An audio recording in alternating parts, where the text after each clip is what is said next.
turn this over. The first words I want to say is please to mute yourself, because otherwise we won't be able to hear. So when you're not speaking, mute yourself. You go down to the bottom of your screen and there's a ribbon across it. And on the far left is a microphone icon. And you just click on that. And as you can see, while you're looking at the screen here, look at, well, I don't know if people's screens look like mine, but then we'll just get a microphone with a slash through it. And when you speak, want to ask question. Somebody else is speaking. Is someone else speaking? Okay. Oh, that was horrendously loud. It hurt my ears. Yeah, Catherine, we're getting a little weird feedback. I'm sorry, it's not at my end because I'm just talking normally. You might have to turn down your sound on your computer. Oh, it happened when Jerry was talking too. It's weird. It's a very weird feedback. I know how to operate Zoom and my volume. Thank you very much. Is anyone else having a problem with it being too loud? No, it was an outburst. Catherine, there's feedback when Jerry Bergman was speaking, and then I think for a minute when Bruce was speaking, and it might have been something to do with your link back there. I'm not quite sure because you're not in the same room. That's usually what the problem is. It may have been because Jerry had called me, so I had his audio on from his phone at the same time as this Zoom call. Oh, that's possible. There were several people who were not speaking but were unmuted, so I just went around doing a mass mute. Thank you very much, David. Fixed it or not, but I did that. Yeah. Okay, thank you, David. So where was I? Okay, so David has now muted us all. If you want to speak, first of all, I would like to ask everybody to wait until the three presenters have all given their presentations before you ask a question. But at that point, when you do want to ask a question, the easiest way to do it is to go back along that same ribbon on the bottom of your screen and click on reactions. And you'll see very clearly a little yellow hand. You just click on the hand and then your hand is raised and we see them in the order that the questions were asked, and we'll call on you at that point. So, and then don't forget to unmute yourself before you ask your questions. If you see people waving at you, that probably means you forgot to unmute yourself. So then just look down at the strip. Our next meeting is on December 20th, and it's going to be a musical meeting, as we try to do usually in December. A few years ago, John Taylor, for a big birthday, I won't say which one, had friends and family donate to the chapter, and so every year we have a meeting that is in John's honor. And he chooses the speakers. So this year we have a panel discussion, which I'm not going to try to explain right now. It's too complicated, but it should be great.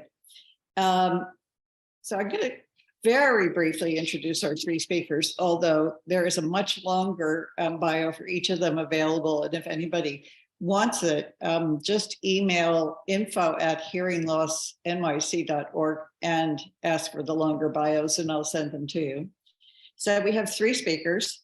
We have Bruce Gitlin, who is the founder and executive director of the New York Center for Law and Justice. And this is a basically one-stop legal center for people who are deaf, deafblind, and hard of hearing, and who require both legal and social services. Bruce has been a longtime friend of our chapter and has offered us advice on many things. Jerry Bergman, who you heard speaking earlier, has been a member of our chapter since 2010. He is a former member of our chapter board of directors, and he's past president of the New York State HLAA board of directors. He is a very active advocate And he was instrumental in getting a very important New York City bill passed, the hearing loop in construction ordinance, which requires that every large scale new or renovation, new building or renovation have at least one looped meeting room. He received the HLAA's Nationals Marsha Dugan Advocacy Award a few years ago, and he also received an award from Bruce Gitlin, whose New York Center for Law and Justice has an Access to Advocacy Award. And our third speaker is John Waldo, who is an attorney whose practice is exclusively focused on improving communication access, combines his 35 years of law practice with his lifelong experience with progressive hearing loss. If I want to say anything else. I did. One of the things he was most instrumental in was, and this is in a way been a little bit surpassed by more recent legislation, was federal regulations requiring movie theaters to offer closed captioning. I think he was also involved in trying to get open captioning in New York City, but I'm not sure in movie theaters. I know Jerry was. He lives in Houston, but he practices nationwide. So I'm going to ask you to speak in the order that I introduced you, Bruce, then Jerry, then John. I think that you discussed the program with John Taylor. Your presentations should probably go about 20 minutes and then each. And then after that, we'll have, I hope, plenty of time for questions. So again, please hold your questions until each person has spoken. And Bruce, it's over to you. Thank you. Thank you, Catherine. Catherine, I want to thank you for assisting in putting this program together. And I want to thank the local New York City HLAA chapter for its interest and its desire to participate, not only in this program, but in so many wonderful programs that are sponsored by the chapter. And I want to thank Jerry Bergman and John Waldo for the time that you spent preparing before meeting this evening for this program. And I'm always learning from Jerry, and I'm always learning from John. And I look forward to listening to their presentations this evening, as I know you are. Jerry and John and I spoke, and I'm going to begin, and I'm allocating only approximately 10 minutes of time right now to talk with you so that we can save ample time for questions and answers after the presentations. The role that I was asked to provide this evening is to discuss informally with you the role of advocacy, particularly the role of advocacy for you, the individual who's on the front lines and who's experiencing the discrimination in the first instance.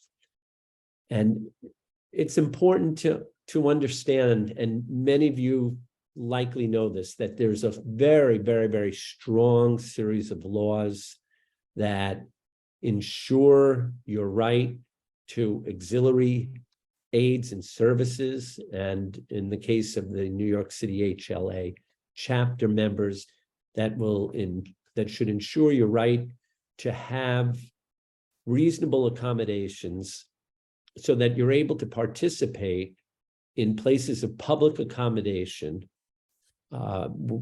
in a manner that is equal to in terms of participation and opportunity as it is to people who do not have any degree of hearing loss.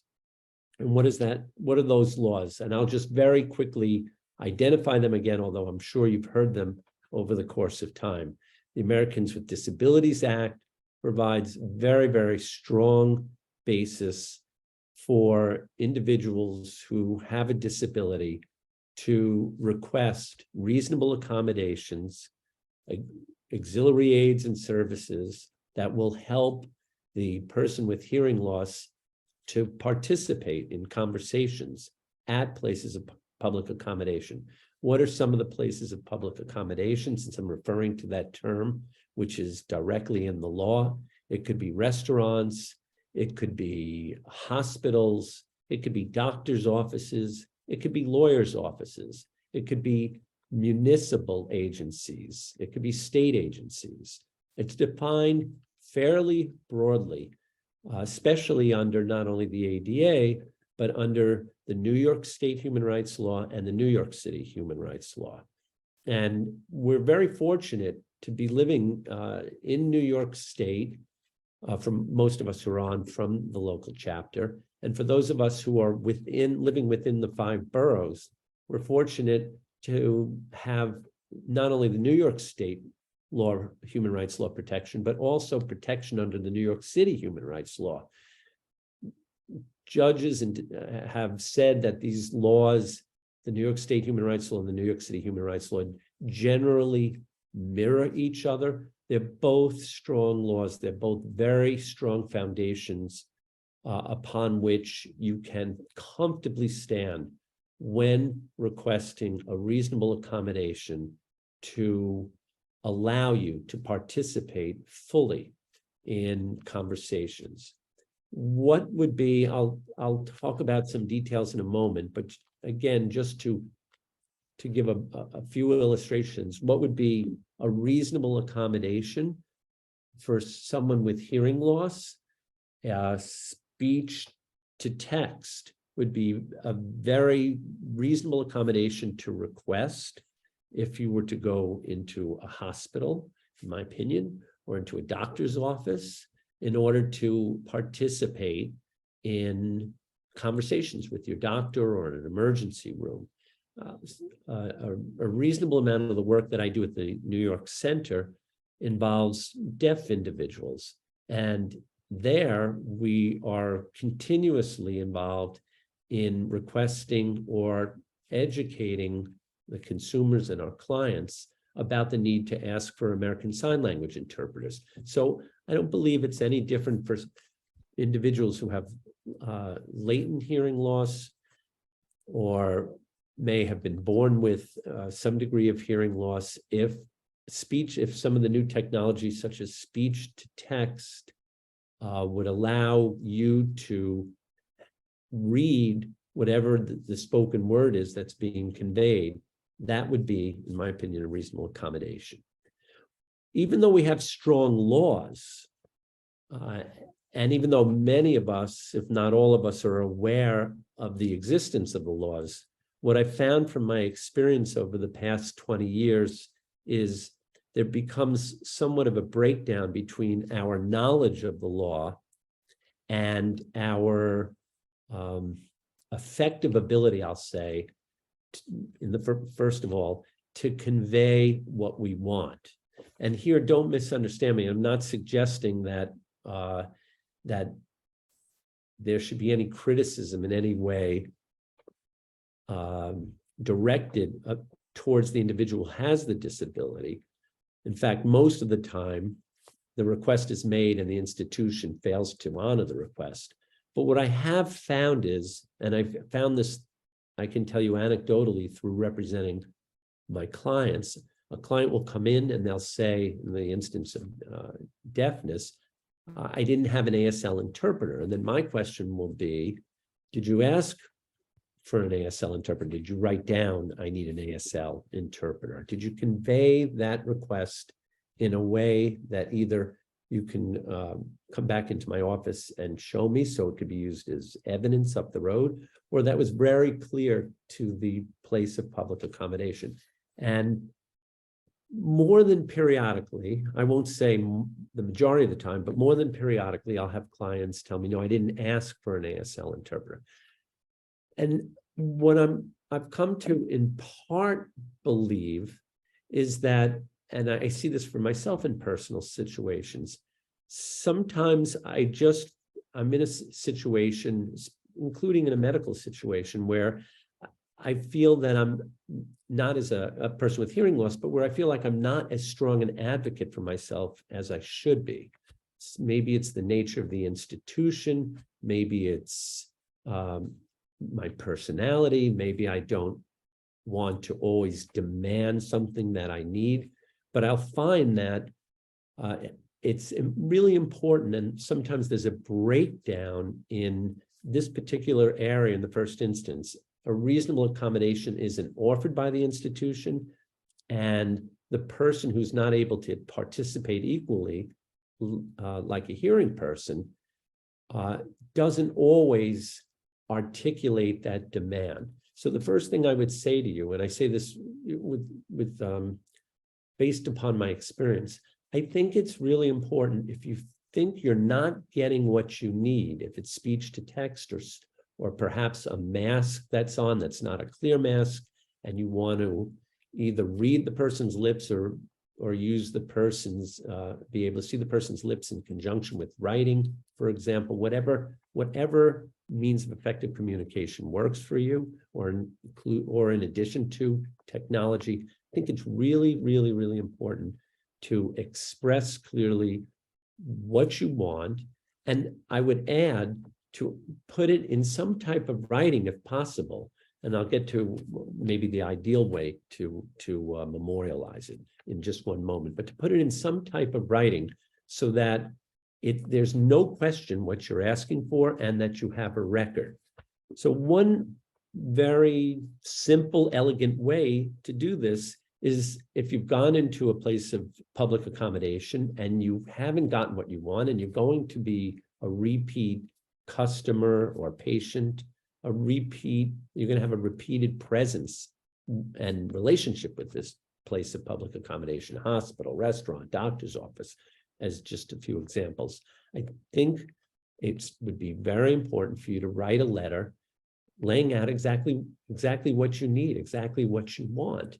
Then there's no question about what you're asking for, and you keep a copy of the letter and you have memorialized it. And if you don't get what you need up the road, you've already formed a foundation, a basis, a trail of evidence that you've asked for something and it has been denied to you. It's not infrequent, and I've spoken about this point I'm going to mention in a moment with Jerry and John. It's really not infrequent at all to ask for something, and for the institution, because it's bureaucratic, maybe because it's mean-spirited, maybe because it's not, the staff members, which is what I find often, are not educated enough or not properly trained. It's very common for a request to be made and for the institution not to be nimble enough to respond to the request for a range of different reasons, some of which I just mentioned. In those instances, I suppose you could write a second letter. I suppose you can make the request again orally, but I would also say that doesn't hurt if you have an attorney who you can copy on that letter to add at the bottom of the letter CC and the name of the attorney, because I think it's always helpful for institutions to know that you're not just doing this alone, but there's an attorney who's monitoring the situation. I'll give you one very, very quick example because it's fresh in my mind, and it happened today, it happened this week. I started to get text messages from a client, a former client who is deaf, whose son is in critical condition in a nursing home. And for the past several weeks, this deaf mom had been asking for an interpreter because she's unable to assist her son with making healthcare decisions because she's not able to communicate with the nursing home staff. And no matter how many times she asked, and she's been through this before, so she knows the importance, the primacy of asking, the staff didn't use what she needed, which is a video relay interpreting machine. So last night, I told this person to please call me when she was meeting with the social worker today, because I wanted to directly say to the social worker that under the laws that we just mentioned, the ADA, the New York City Human Rights Law, the New York City Human Rights Law, that this deaf mom is absolutely entitled to a reasonable accommodation, which is the video relay interpreting machine, where there would be an interpreter on the machine. And I got a text just a couple of hours ago before all of us meeting here this evening, where a friend of the mom wrote to me and said, thank you. As soon as the mom mentioned that there was an attorney who wanted to speak with the social worker finally took out the video relay interpreting machine and used it.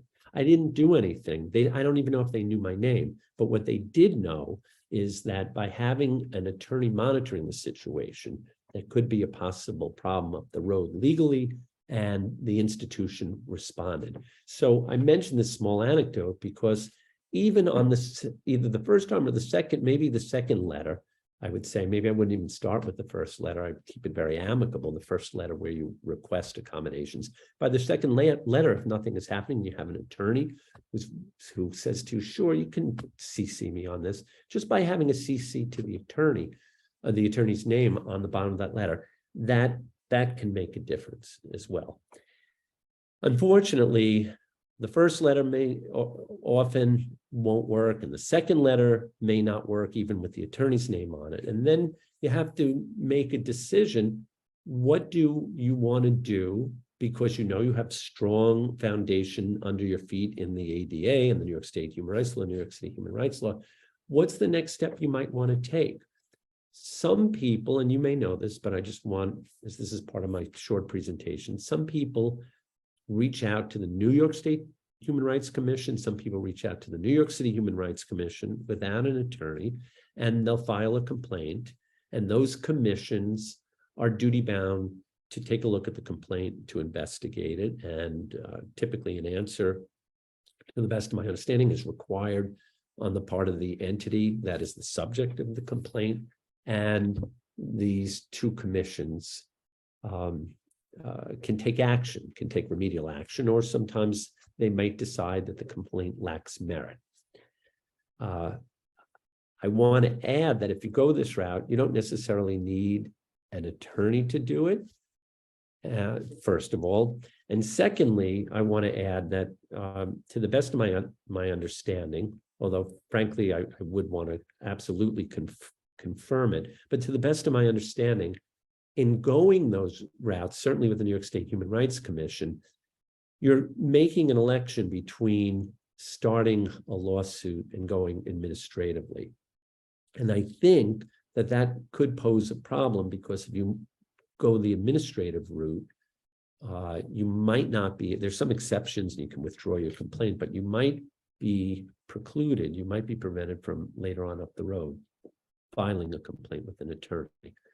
Again, I would want to just double check that. The law seems pretty clear to me, but I haven't personally had that situation except just recently, where someone approached me and said they filed a complaint, but they wanted to start a lawsuit.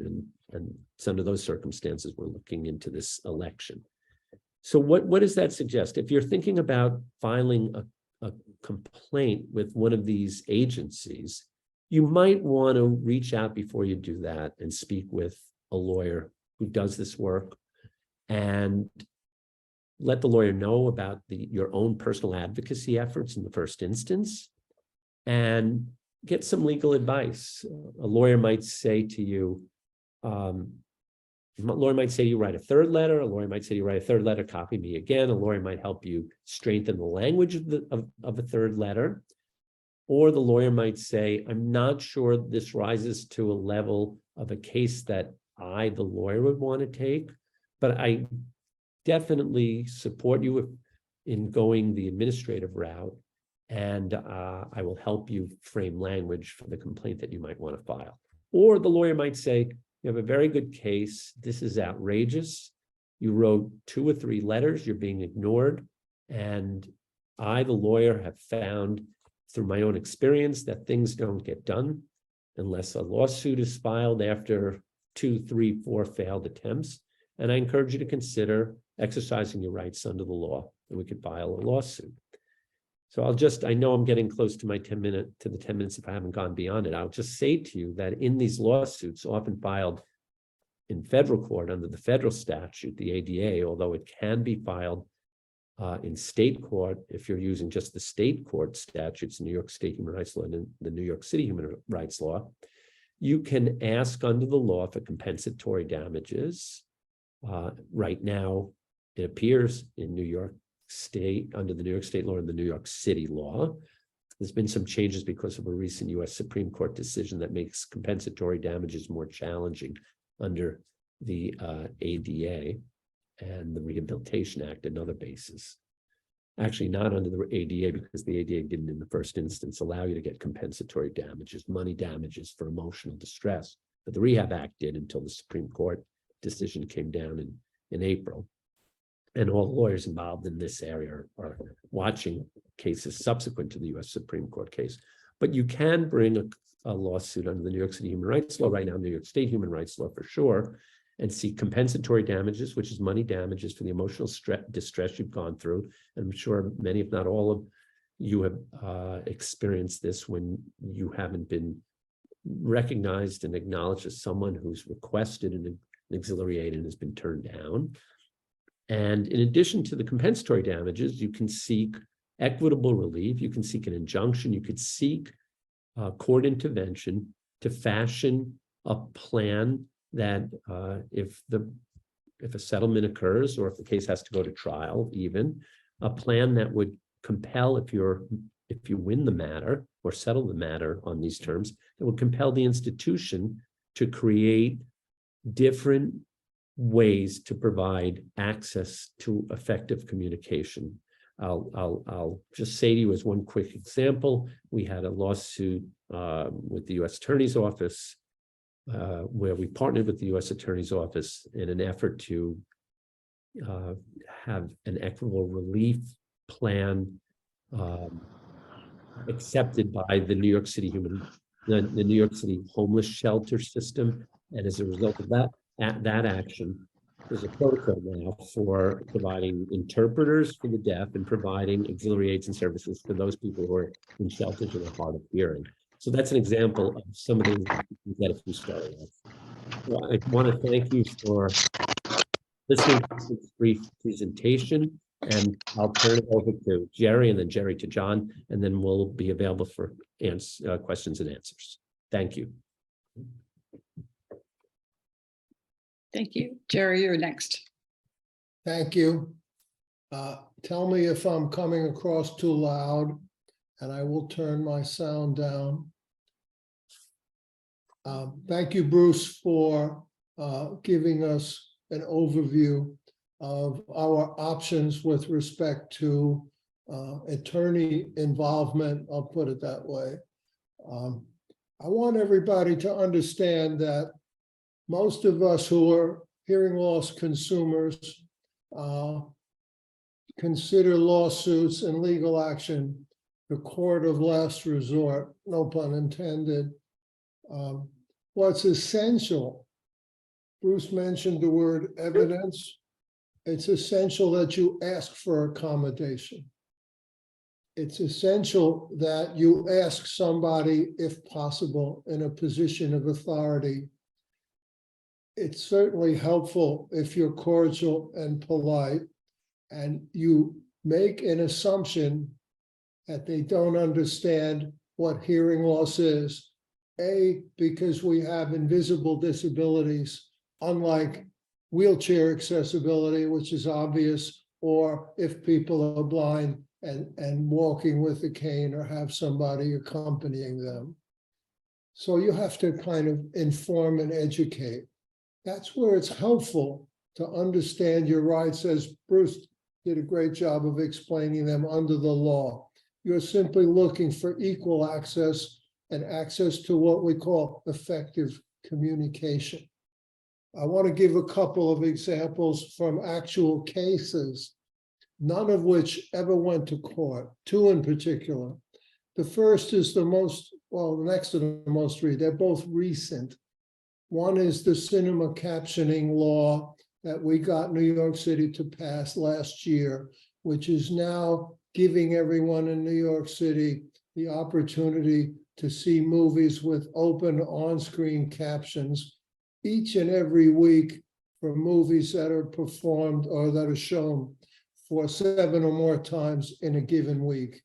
And you may have to search a bit on the online Showtime listings, but you can find a link on the big ones on the AMC and Regal websites that will tell you which movie showtimes are being shown with open captions. And for the smaller cinemas, they also have it indicated on their specific show times by day of the week and particular show. So I encourage everybody to go back to the movies now that the movies are more accessible to us than ever. You're also going to hear in a moment from John, who, as Catherine mentioned, was instrumental in bringing captioning to cinemas in the first instance. And it was back around 2010 when the cinemas were converting from 35mm projection to digital projection.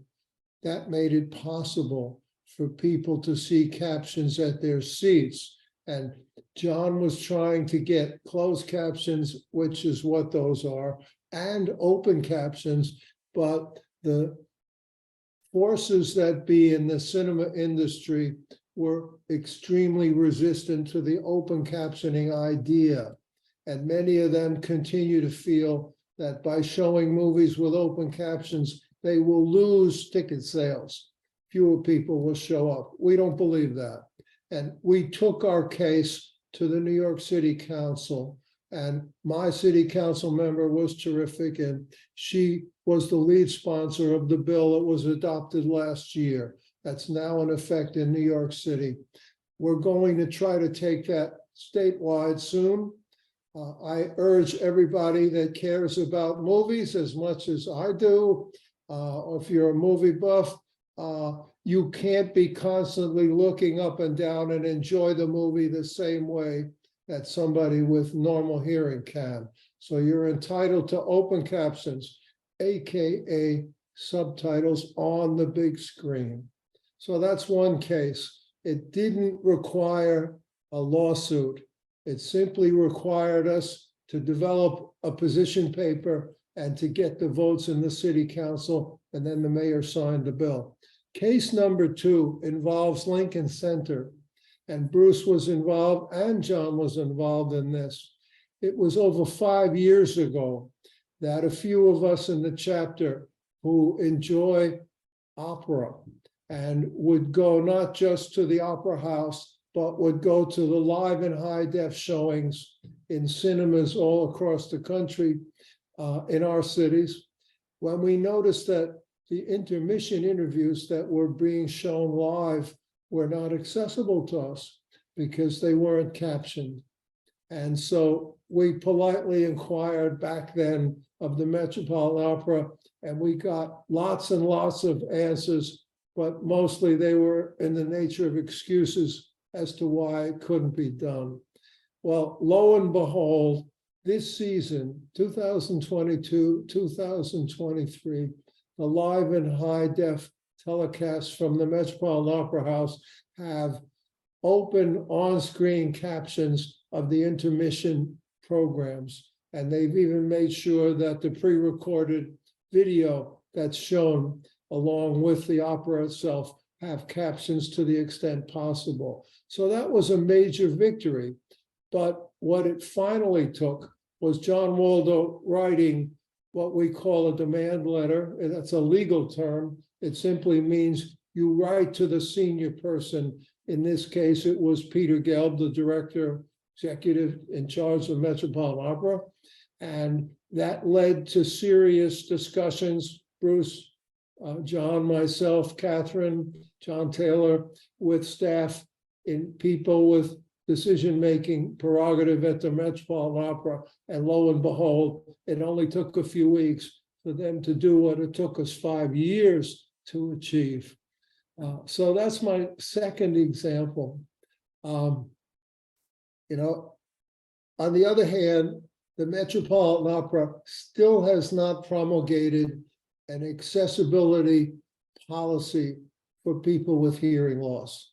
They still haven't acknowledged an obligation that when they promote events online and sell tickets, that they tell people whether or not this will be accessible and if they'll have open captions, as they're required to do.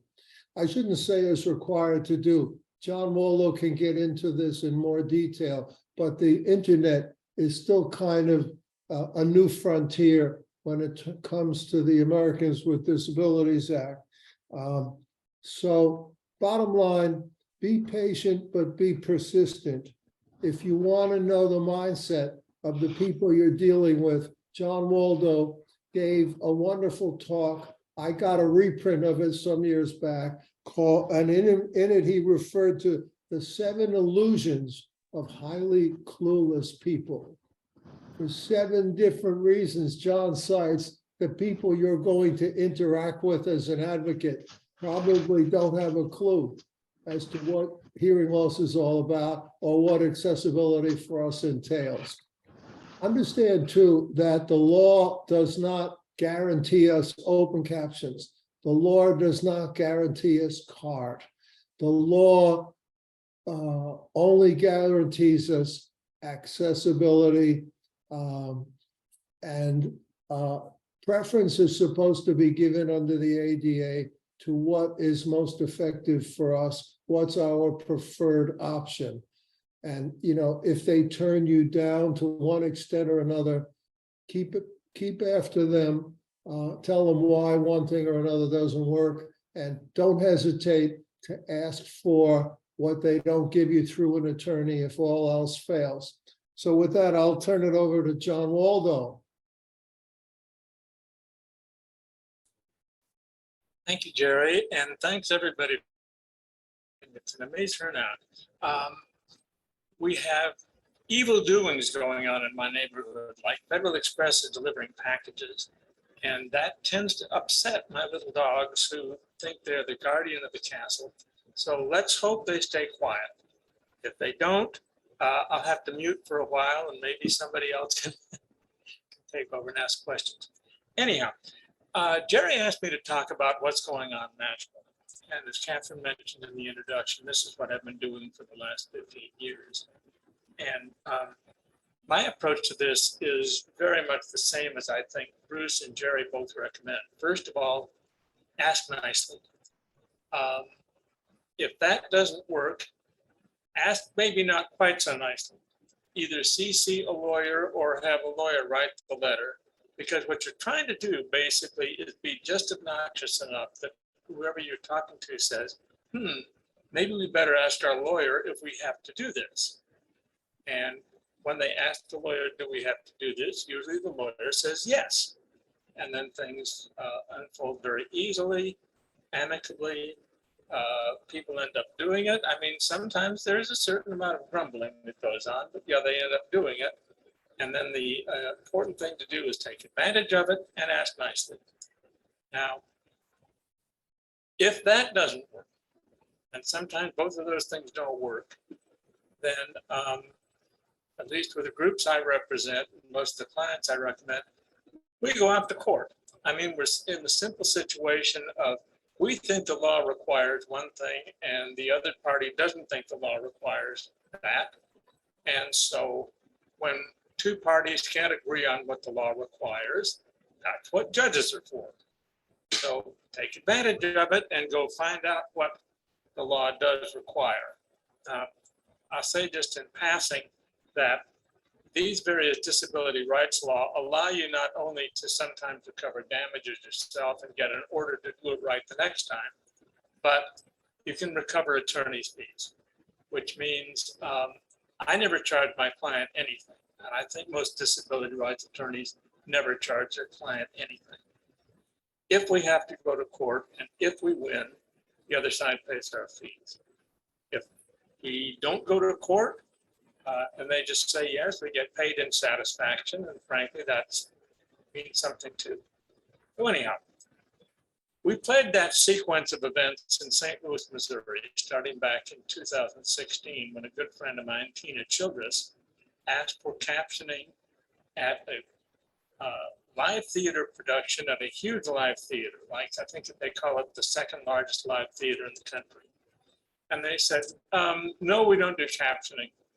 We will give you ASL interpretation, but not captioning. I wrote them a letter then, second time, sent it certified, return receipt requested. So I got back that green card, which meant that somebody in the organization saw it. And we didn't get a response from them. So I would just say, and I'm sure Bruce knows this as well too, if you ignore a certified letter from a lawyer, do not be the least bit surprised if the next piece of paper you get is a summons to go to court. Well, that's what happened in St. Louis. So we then sat down and started talking to them. I mean, there's this notion out there that as soon as you file a lawsuit, conversation stops. That may be happen sometime, at least public comment stops, but usually that's when the conversation really starts and you get down and talk about what can you do, what do we need you to do, what's acceptable, and so forth. We went through that, and the St. Louis Theater said, well, we will offer a caption performance of one performance of each of our productions. And we're going to pick the date, and the date we're going to offer captioning is the second Saturday matinee of each performance. So we thought, well, at least it's a start. Let's see how it works. It became obvious very early on that it wasn't going to work for a couple of reasons. First of all, a couple of the people that I've been working with that really wanted to take advantage of the open captioning couldn't go to that particular show. Secondly, the second Saturday happens to be when the Greater St. Louis chapter of the Hearing Loss Association has its meetings. So you had knocked out most of those people for a number of the productions. So what the St. Louis Theater was doing, they were not doing the open captioning thing where they set up a board on the side of the stage like we see with theater development funds captioning. They were sending it to individual computers, phones, things like that. So we said, okay, it doesn't matter where people sit. So why can't you just do captioning for every performance where a request is made far enough in advance that you can line up a captioner? Well, they said, we think that's going to be too expensive. We think that would be an undue burden, which is a defense to ADA obligation to provide effective communication. But determining what's an undue burden is complicated. It depends on how much money they've got and how much it's going to cost. And we thought, you're going to have a tough time here making out undue burden because in the first place, we don't have any idea how many requests are going to get. So you don't know how much it's going to cost. Secondly, we sent out a formal discovery request and said, how much money do you make? And they said, we don't want to tell you. And we said, okay, that's fine. Don't tell us, you don't have to. But on the other hand, you can't argue undue burden if you don't tell us how much money you make. So we went to court, and what we really pointed to was a provision in the ADA that not only says we're entitled to effective communication through auxiliary aids and services, but it says that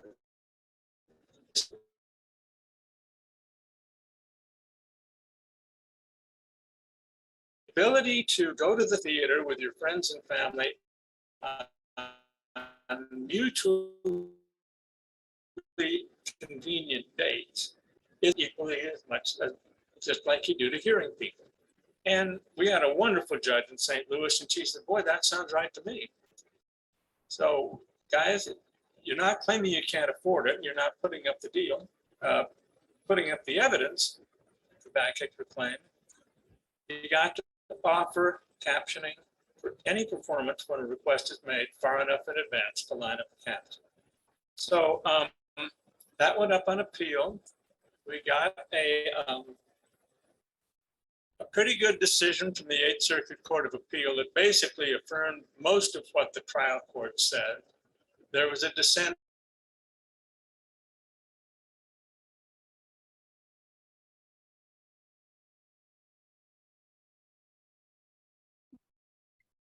I don't think this is a problem with John's dog. I think this is.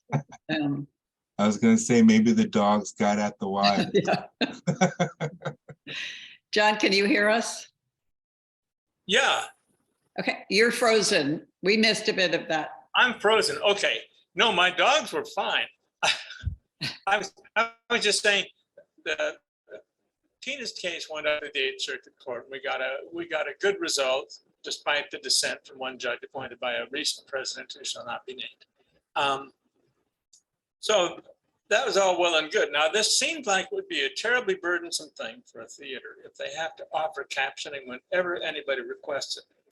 Well, the interesting thing in this stuff I do is that necessity turns out to be the mother of invention.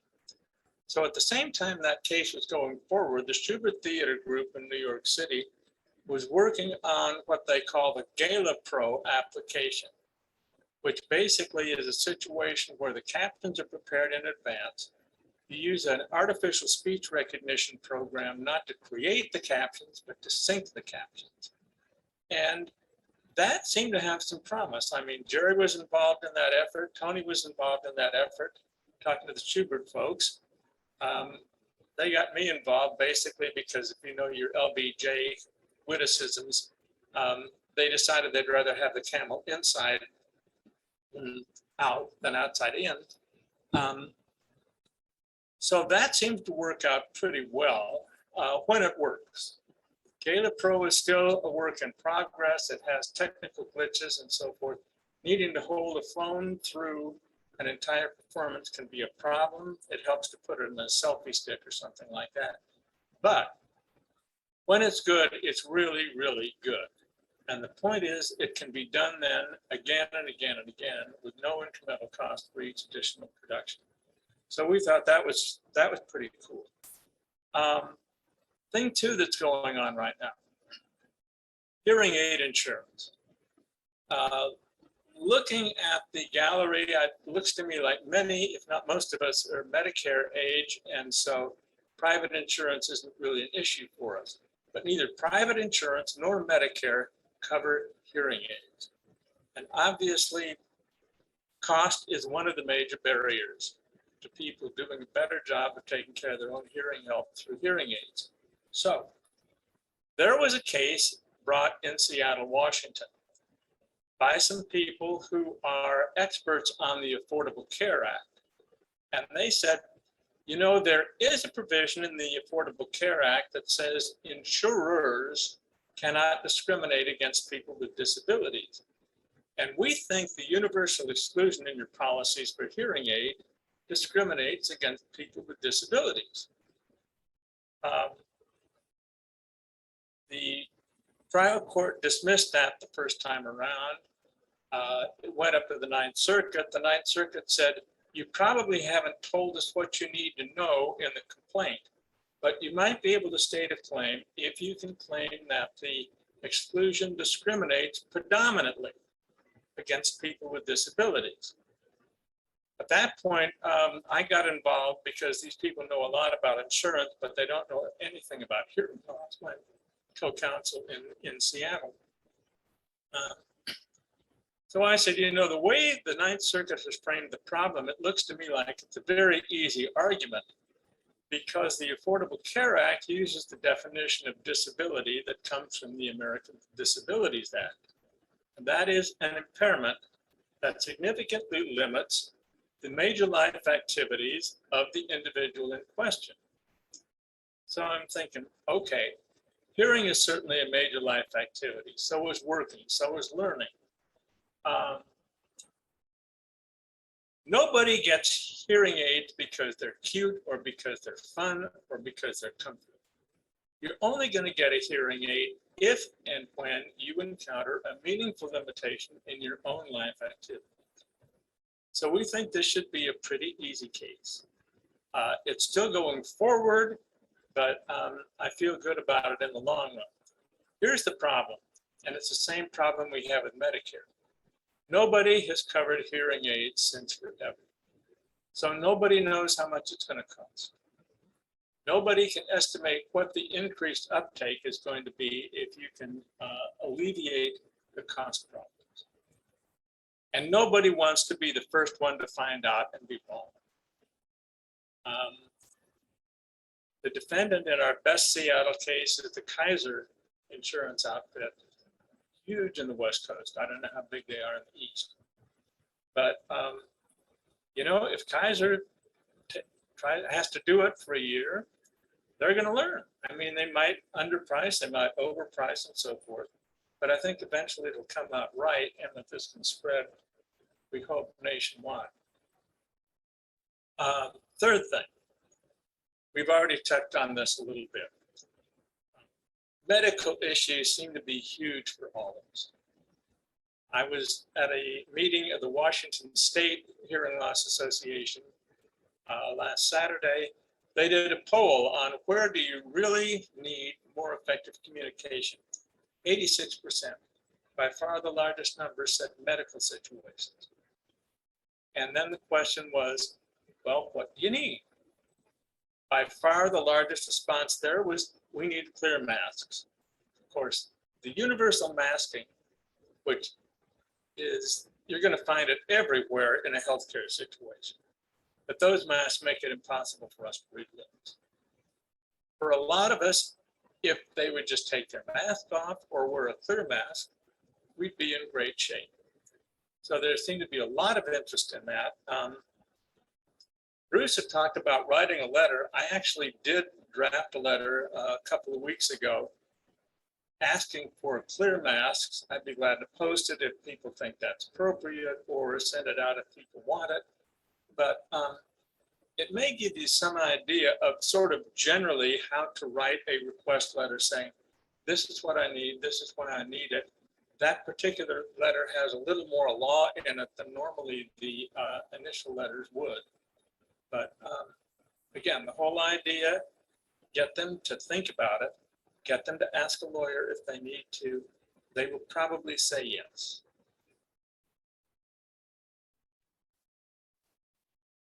I think that's probably the end of what I have to say up front, and then questions. Okay, I would just like to intervene for 1 second.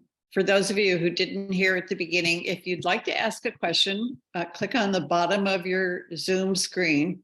And at least on my screen, the second from the right is reactions. Click on that and you will see a raise hand. So raise your hands and we will call on you and try not to remember not to put your hand down when you're finished, but that's not as essential as raising it in the first place. But I would like to just start with one question that was asked in the chart, in the chat, and then we can move on to the other people who have questions. And this is from Terrence, who I think maybe has left, but I think it's something that a lot of us who are involved with hearing loss and advocacy here. He said that he gets a lot of complaints regarding private entities that do not make accommodations, and what obligations do privately owned businesses have to make accommodations. I've just been going through this with a friend of mine who is going to her college reunion at MIT, and they have just really balked about providing any kind of accommodations to her. So can anyone speak to that? Terrence is back. Terrence, I just asked your question for you. Thank you. Okay. Anyone want to answer that one? I can John? Yeah, Terrence, places of public accommodation are private businesses. I mean, there's a separate provision that applies to government entities. But what we've been talking about are the things that private businesses have to do. Universities are covered by that. So I don't know if MIT is a state school or a private school, but it's covered by some provision of the ADA, and it's amazing that they won't do it. Yeah, particularly with alumni. I have Particularly with older alumni who are probably a little bit closer to actually making the kind of request they want to see. yeah, the complaint I got was from a client who had a child who was going on a cruise, and they wanted the cruise ship to loop the room. The cruise ship agreed to do it, but wanted the patron to pay for it. And I don't know if that's not making an accommodation or not. You know what I mean?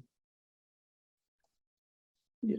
So My personal feeling on that is no, that's an existential no. The business cannot charge us for providing the accommodation, and I just won't give on that. I mean, I do tell people, like, this has come up a couple of times with smaller theaters. You know, I won't pay for it per se, nor will my clients, but we may be more grateful and more willing to contribute to just your general fund if you do this than if you don't do this. I can add to that about cruises and vacations of all sorts, having been through this many times. First, on cruises, cruise ships tend to be incorporated offshore, Yeah, not necessarily subject to our regulations and the Americans with Disabilities Act. I've gone to one of the cruise lines, written to them, they wrote me back, blah, blah, blah, blah, blah.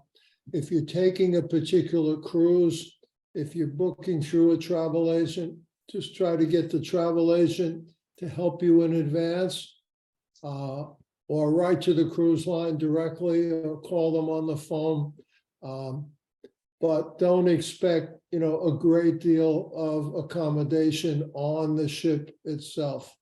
Now, with regard to shore excursions or package tours that include shore excursions, you simply want, again, to request in advance special accommodation, which in that case would be the tour group leader wearing a device that will transmit a signal either to your hearing aids directly or to a device you wear around your neck and a neck loop if that's necessary, if you have telecoils. But the degree of accommodation is all over the lot. But more and more tour operators now are giving out headsets to the people who are going on those walking tours and so forth. And so they should be able to give you a receiver and a neck loop so that you can hear with your telecoils. But what I always do is get there early and stand right next to the person who's doing the talking. yeah. Thank you. And John?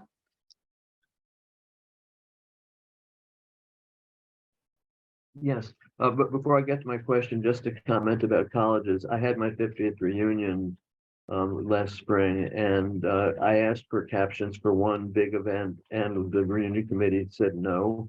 I then went to the Alumni Association, who didn't really even answer my emails until I mentioned the ADA and the possibility of a lawsuit. I didn't even have to contact a lawyer or initiate a lawsuit. As soon as I mentioned that, all of a sudden I got, everybody responding and giving me accommodations.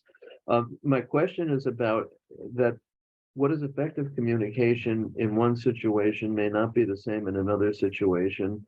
I may be perfectly happy with automatic captioning in some situations, but if I go to the doctor, I really want to make sure that it's accurate, and I'm not sure of that with automatic captioning. I don't know who decides what is effective. And then the other question is, am I entitled to bring someone along? Before I got my cochlear implant, the surgeon was very gracious about allowing me to bring my wife. And this was during, when COVID was a bit surging a little bit more. But what is the right of a person to bring someone along, a hearing person along, to help out? Thank you. John, to answer your first question, I think you're 100% correct when you observe effective communication varies with each particular situation. And my understanding is that you as the consumer want to articulate what you believe you need in order to achieve effective communication. And John Waldo or Jerry, correct me if I'm wrong, but it's my understanding in the context of this choreography where, for example, John Taylor, you would ask for a particular type of reasonable accommodation because you would claim that you need that for effective communication. The entity can then offer you something else. If it doesn't work, then you're setting up a situation where you could potentially bring a claim by stating that it didn't achieve effective communication. But I don't think the entity, especially if it's not an ADA Title II case, but if it's an ADA Title III case where you're dealing with public accommodations, which again, John explained, doesn't mean that it has to be a public thing, but it's a private business that's accommodating the public. In a Title II situation with the government, you can indicate what your preferred method is. That language is actually in Title II, and there's a greater burden on the entity in those situations to give you what you ask for. In Title III ADA cases, the entity might say, well, I know you asked for X, but we're going to give you Y. And hopefully that would work. But if it doesn't, then it becomes a factual issue whether they achieved effective communication by not abiding by your wish. They may have some defenses that sure you were able to achieve effective communication. But I think in these Title III cases with private entities, they don't necessarily have to follow step by step what you want, but that makes it all the more important that you articulate exactly what you want in case it becomes a dispute. A couple of points here. One is that you need to be realistic. When the law talks about effective communication, it's explained by the Access Board that it's communication that entitles you to hear what's being said. So, for example, if you go to a movie theater and you want cart, you want them to set up a cart system, or you want cart for a performance of a show that's only being done one time in a local theater, regional theater company, it's a hard sell. When the ADA was adopted, all of the venues ran out, and what did they do? They bought the least expensive assistive listening system that was on the market and available in terms of the technology, and that was infrared or FM. So by and large, when we're talking about assistive listening systems, most of them are still infrared. More today are FM systems. We've been working for years to get hearing loops in public venues, and we continue to make slow but steady progress. Why? Because people like me and John, who have bilateral cochlear implants, can't put a headset around our ears and hear effectively without disrupting other people because of the feedback. The sound is going through the air and our hearing devices are trying to pick it up. So naturally, we would much prefer something that's technologically superior and also doesn't inconvenience us. But every case is different, and that's where talking to the people who are the decision makers and trying to make them understand that you're not like somebody with very mild to moderate hearing loss who might like to put a headset on. And it's only after all else fails that you turn to the attorneys and you say, what are my options? Thank you. Ruth, do you have a question? I have one question and one comment. All three of you have said to write, is a copy of an email enough, or is a formal letter more effective? I mean, I would say I think that this is my opinion, any way you memorialize your request should be okay. I don't know that a formal letter these days is necessarily going to be more effective. I think for me, the key is to memorialize it in one manner or another so you have a record. John and Jerry might feel differently than I do. Bruce, that also means that you have to keep a copy of your letter, right? Or you ask for a return receipt. Yes, that's correct, Catherine. I just chime in and say it's hard to know. I mean, I always liked the certified letter from the lawyer, but we tried that with the Met and somehow it got lost in the bureaucratic bowels of that organization, but they responded right away to an email. So who knows? Try everything. Catherine, two more things. One is, if you're going on a vacation, you may not arrive at the door and say, I need this. You need to do this. My rule of thumb is 6 weeks in advance, at least. And so you have time to work it out. And the other thing is that when I write, I always say, thank you in advance for your help. I am assuming they're going to help. Yes, they once you thank them, they really are more obligated to do it.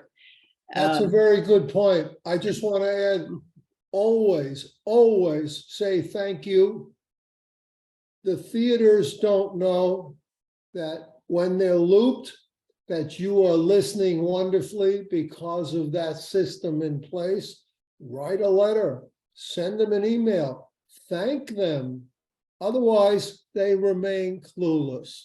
I also want to mention, going to the top person, the question about that.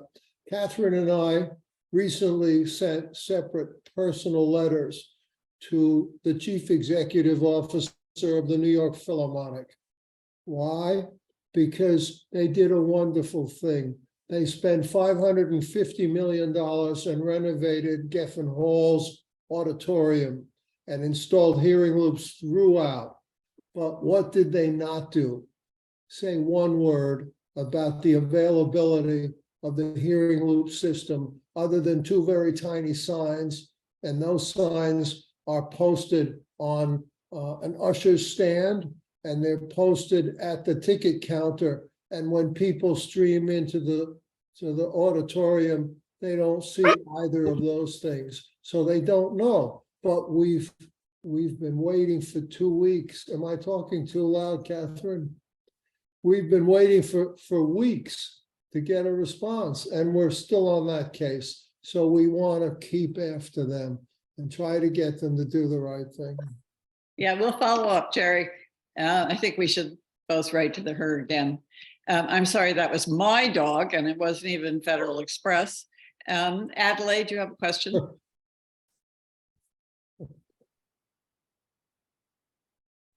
So this is a question for John Waldo.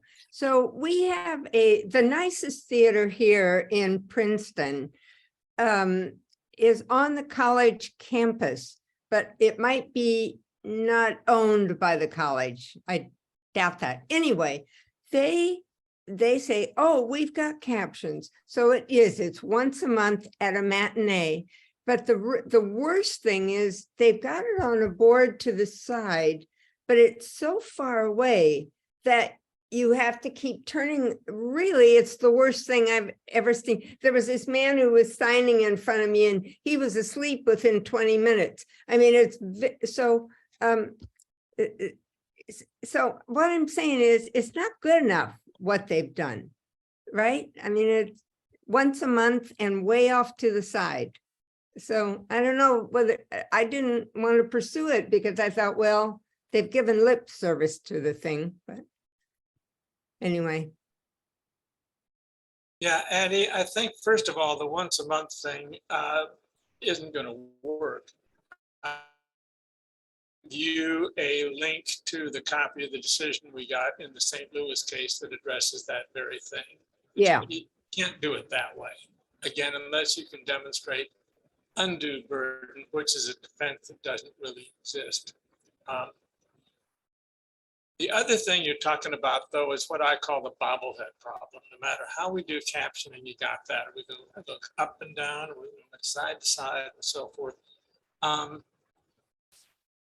The best live theater captioning I've seen, you basically have the monitor on one side of the stage, and then give us seats even a little farther out to the side. So as much as possible, you can see the captions and what's going on stage. Okay. Yeah. In the same line of sight. Yeah. Sometimes the theaters thought they were doing us a favor and they'd screw up by trying to give us seats that were too good. They'd move us closer to the center or farther up front. We'd say, no, don't do that. Okay. Explain the line of sight things. So hopefully that would work. Okay. Thank you. I'd like to add something to what John just said. In New York, we have the TDF Theater Access Program, where the theater offers a caption performance, usually only one for each run, and the tickets are half price. And we try to let our members and everybody else know about these, because they're really a great accommodation for people with hearing loss and for the deaf. They have a set of seats on one side of the orchestra, so that everybody's close to the caption screen. But not every seat can keep you from having to bobble your head back and forth, as John said. Anyway, do look up TDF and the Theater Access Program. Susan Immergut. I have a similar issue where they've accommodated it, but it's not really that helpful. I live in a co-op, and there are 5,000 people who live in the co-op, and we have a gym, and there are 14 TV screens. And the way they've set it up, that 7 of the screens have captioning, but the captioning stays on. You can't choose not to have it on. And the same with the other 7 screens, you can't put the captioning on. So I asked about it, why can't you put captioning on all the screens? And they said they use RCN as the cable TV giver, and the controllers they have don't work with RCN. So they would have to replace, I guess, all the controllers. And the problem is that even though they have captioning on 7 of the 14 screens, those machines aren't always available. There'd be somebody might be using it, and then you can't use it. So I've asked them to, if there was a way that they could do it, and they came back with the excuse that they would have to change the controllers. I don't know how expensive that is, but are they required to do that, is the question.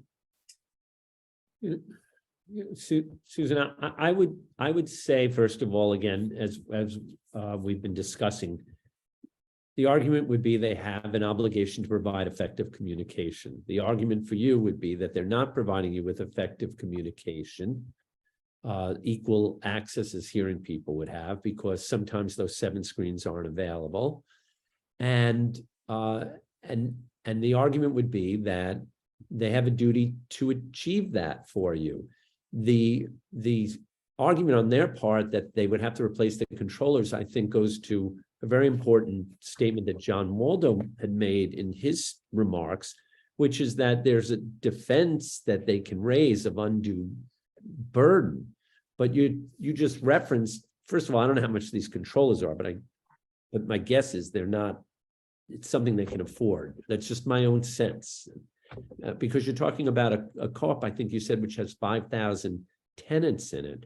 So they would have to raise, and again, Jerry and John, weigh in if you feel differently, they would have to raise the issue of undue burden. And in a building with maybe 5,000 people, as again, weighing that against the cost of a controller, I'm just not sure they would have, this is without knowing all the facts, but instinctively, my feeling would be, or the argument would be, it's not an undue burden to change the controllers when you have a lot of revenue coming in from 5,000. I could be wrong. That's something they could raise as a defense. I don't know all the facts, but that would be the frame to analyze this. Susan, I think the tougher issue is whether you're asking for total accessibility for all 5,000 people or units, or you have an issue that's preventing you from understanding what's taking place. I had a case several years ago with my homeowners association at a second residence, and they didn't want to install a hearing loop, and I agreed to accept an FM system. And the FM system just didn't work half the time for various maintenance reasons or another. So I kept after them. I finally got them to install in their assembly room where they hold their shareholder meetings, a hearing loop. And, you know, they found a way to pay for it. I was just patient and kind. So I think, and I wanted to mention that that was covered not under the ADA, but under the Federal Fair Housing Act. And so you do have multiple avenues to pursue a request for accommodation. Thank you.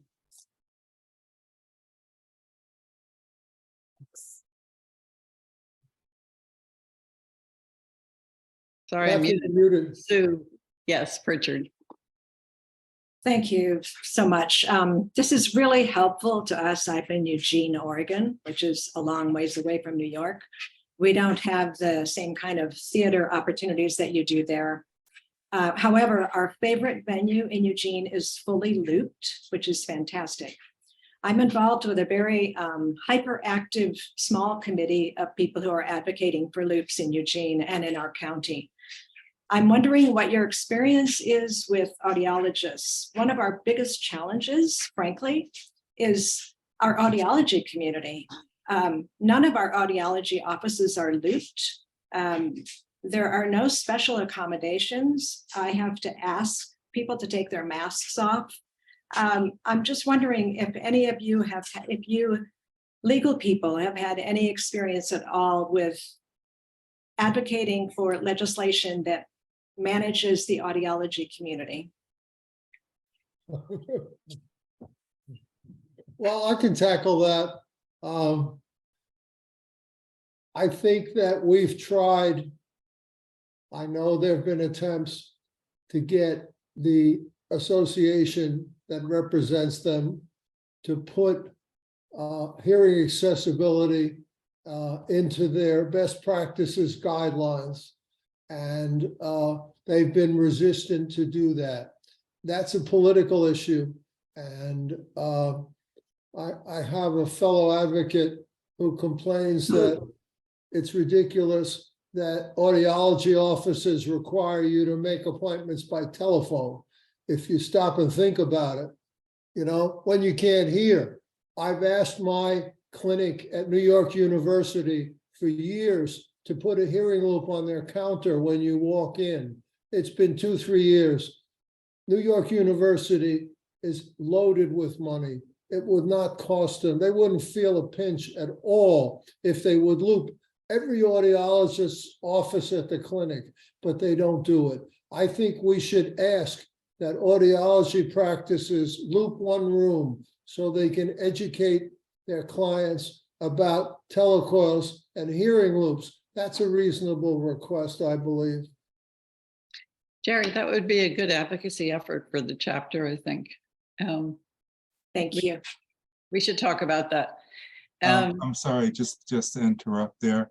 There could be some HIPAA compliances issues with that if we have a loop that is accessible to more than the individual patient. So it's a constant debate that we have here. I work at the Center for Hearing and Communication. It's an audiology office, and we do have loops and printed text on screens for our individual consumers, but we have to pull them to the side in order to use it because of HIPAA. So it's a sticky wicket.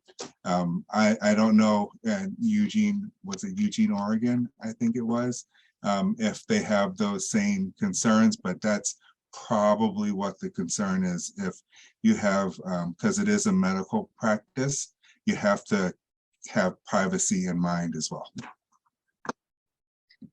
That's interesting. Moving on from here, Ginevra. Greetings, everybody, some friends and more from Oregon. Thanks for this.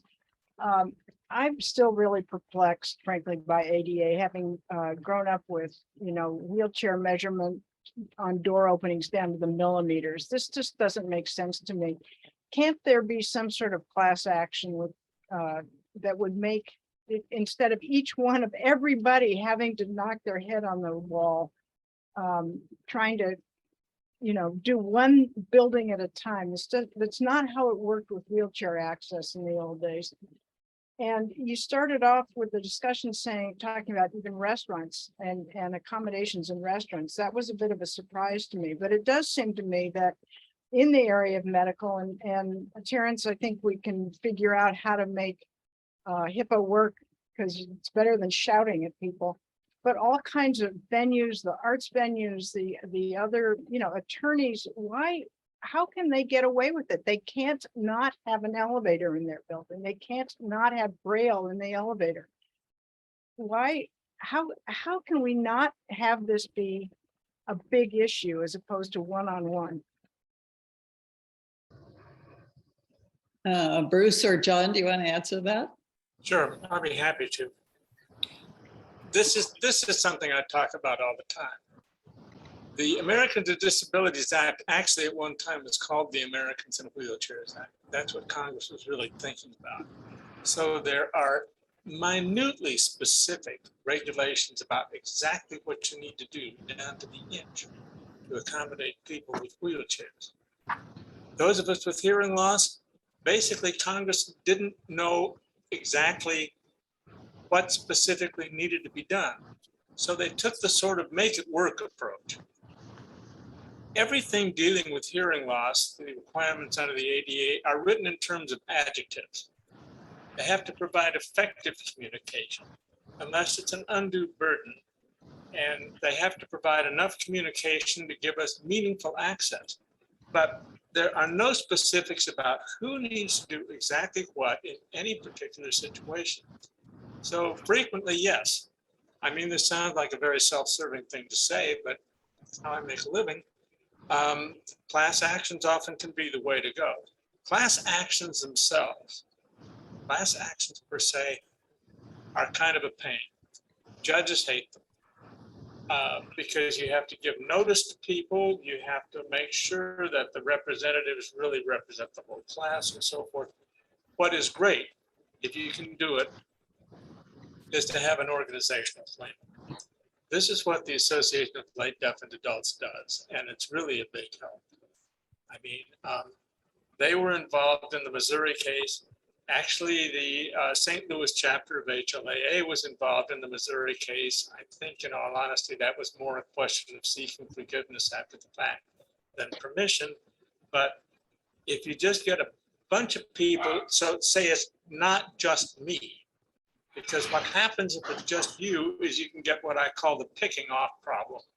That they will say, okay, and I've heard of live theaters doing this. They say, whenever you want to come, we will provide accommodations. But that doesn't really get the job done for everybody. So it's, it's great if you can get a group of some sort behind you. Thanks. Carol, CJ.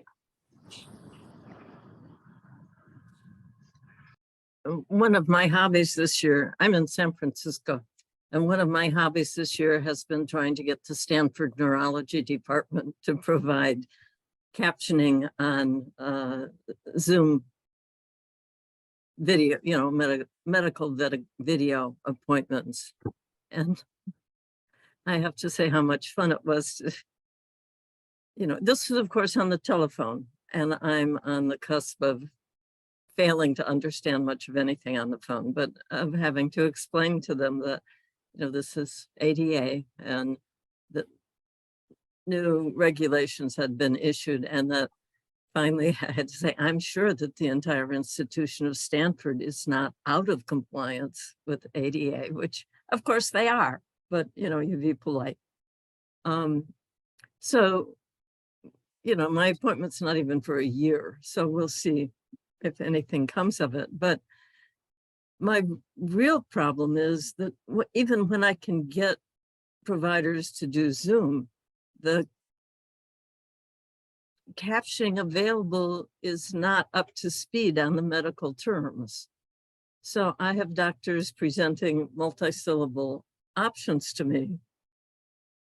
And, you know, even with live captioners, oftentimes what comes through is a transliteration of the sound, but it's not enough information to even Google the term after the appointment. So how can one get successful transcription or interpretation in a medical setting? I mean, I don't know where to go to. I don't know how to say this would be effective because I haven't seen anything that's effective for medical terms. So help, anyone have ideas? I'd like to say HLAA has a big initiative going on about access in medical settings, all medical settings. And I think this is an issue that they need to address because I don't think it's so much a legal issue. It's really just a technology issue, how to figure out how to make complicated medical terms come through, and captions is technology. And we really have no more time. There's way too many questions still. But I think we have to actually stop because it's 7:30. So if those of you who haven't had a chance to ask your questions want to email them, you can email them to our general email address, which is info@hearinglossnyc.org. And I answer that email and I'll pass your questions on to whoever seems most appropriate or to all of them. So, but I think we actually have to stop because I think we only have our captioner till 7:30 and we would all be totally lost without our wonderful captioner, Lauren Schachter. So I just want to thank Jerry and Bruce and John. This was really a very illuminating discussion, and also the questions were great. So I want to thank everybody and hope you'll all be back next month to have a lighter and but equally important discussion. So thank you, everybody. All right. Bye-bye. Bye. Bye. Bye-bye. Thank you.